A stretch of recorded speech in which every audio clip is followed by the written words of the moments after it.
welcome. You're watching Startup Wednesday, the show that brings to you the hottest and latest startup stories. Today on the show, we're taking a look at some of the startup trends that we've seen over the last few months.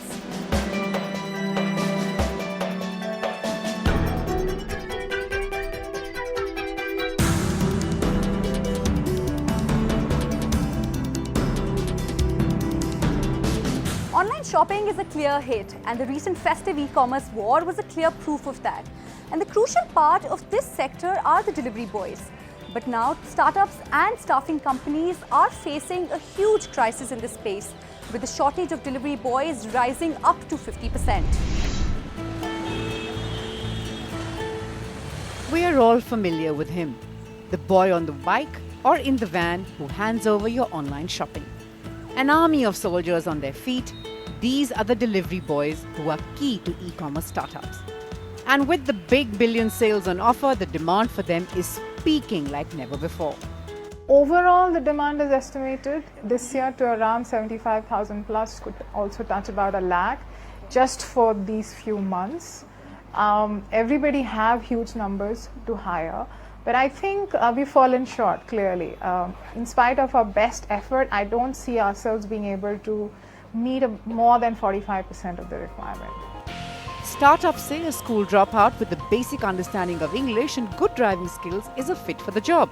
21-year-old Pawan from Burari village of North Delhi is using this job to pay for his education. He's pursuing a Bachelor's of Arts degree from the School of Open Learning. ये job मेरे लिए बहुत मायने रखती है क्योंकि मैं इनमें से जो अमाउंट होता है अपने घर पे देता हूँ और अपने जो पढ़ाई पे भी मैं इसको खर्च करता हूँ, इसलिए जो जॉब है मेरे लिए बहुत मायने रखती है. A delivery boy can earn between 12 to 15,000 rupees a month, and this can even hit 20,000 during the festive season. They deliver anywhere between 50 to 90 orders a day. According to research platform vccircle.com, last year e-commerce logistics startups which work with e-commerce players to meet their manpower requirements among other things raised $10 crore. This year the number has tripled to $30 crore, a sign of their growing significance. Clearly no dearth of funds for these startups, but with salaries and incentives on the rise and poaching from competition, retaining staff is a challenge. Gurgaon-based logistics startup Delivery currently employs over 14,000 delivery boys and felt the heat too. The volumes that we see in our network, and which is true for every e-commerce company, the volumes, number of orders they see is usually anywhere between 1.25 to 1.5 times of their normal orders that they were seeing before the period starts. So in terms of the implication for us, we obviously need to build that capacity to be able to service those many higher number of orders. They say they delivered 1.5 to 2 lakh orders a day last year, but this year the numbers rose to a staggering 4 lakh orders a day. As the big daddies of e-commerce fight to get your order to you first, the demand for these delivery boys isn't going down in a hurry, because without them, all the mega sales will simply fail. With camera person K. Ravi and Simarpreet Sembi, Natasha Jog, NDTV. Well, clearly the demand for delivery boys isn't going down in a hurry. Moving on, in the age of startups, there's one for every kind. And for the lazy ones, there are startups today that deliver groceries till your doorstep just with the click of a button. And most of them are now working with your local kirana stores, helping them expand and reach out to a wider audience. Here's the story. In our fast-paced and demanding lives, errands can often be a hassle. Long hours at work and traffic nightmares in our cities have people turning to startups for the run to the local grocery store. You can now have groceries delivered to your door at the click of a button, and proof of this rising popularity is the $6 crore raised by online grocery stores since their inception. Grofers, an online grocery startup co-founded by ex-Zomato employees Albinder Dhinsa and Saurabh Kumar in January 2014, has raised about 300 crore rupees in funding till date and manages over 30,000 deliveries every single day. We were making it easier for you to connect to the local store with a wider variety of local stores, and that turned into extra revenue for these guys.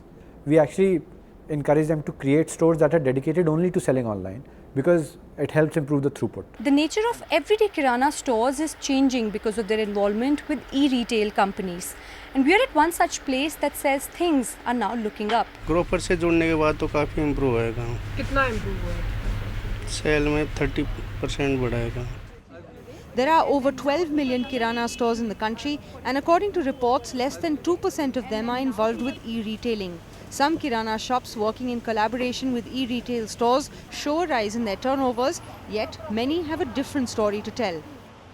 The intermingling of the new and the old is on the rise. Some kirana stores do not have the means to work with e-retailers because of lack of storage space and variety of items in demand. Many of those who do are satisfied in functioning independently. Askme.com वाला, Big Basket वाला, Grofers वाला सब आए मेरे पास, ऐसी बात नहीं है, लेकिन पॉसिबल नहीं ना। अगर मेरा 9 से 11% का मार्जिन है, मैं उनको 4 या 5% दे देता हूँ।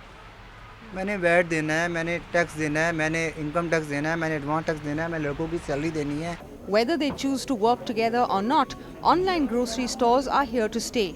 Retail consultancy firm Technopack estimates the online grocery business to grow at a rate of 25 to 30% every year in major cities across India, and this is the very market entrepreneurs are hoping to tap.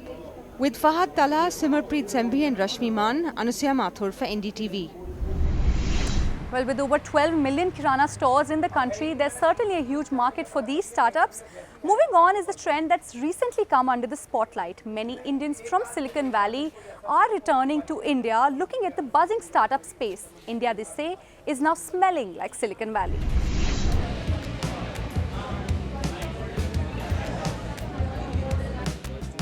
An IIT Kanpur graduate, Tanmay was working with Hindustan Unilever as a production manager in one of its soap factories for over 3 years.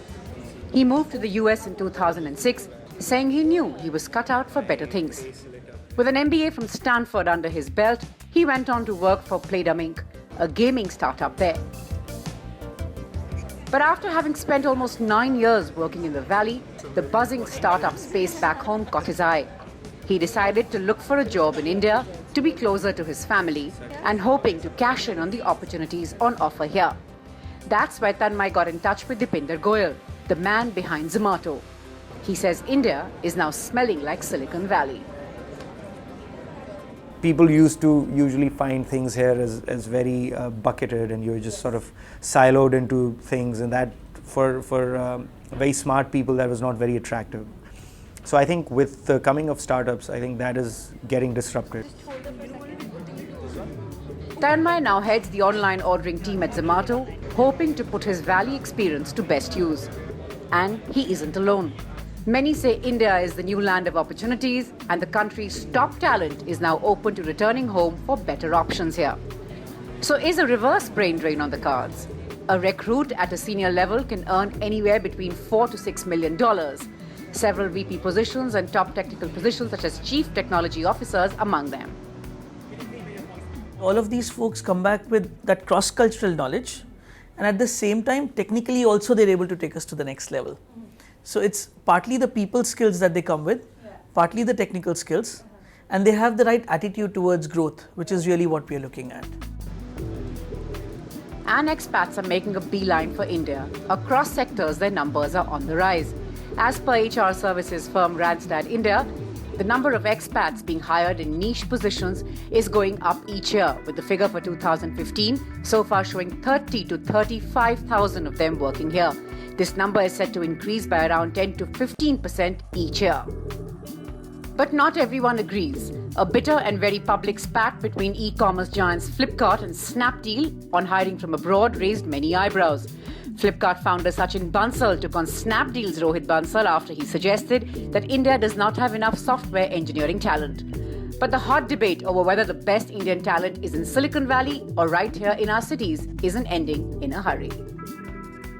How can you say Indian talent is not good enough? The top technology companies on this planet are now being run by Indians who were born and did their initial education out of India. Startups like Snapdeal, InMobi and Zomato say that they've hired close to 20 people from Silicon Valley in the last 5 years. And while this figure might be small, startup biggies are now recruiting for top talent from Silicon Valley. And while many are criticizing this decision, it will be interesting to see whether this reverse brain drain will sustain itself in the years to come. With camera person Rakesh Singh, this is Simarpreet Kaur for NDTV.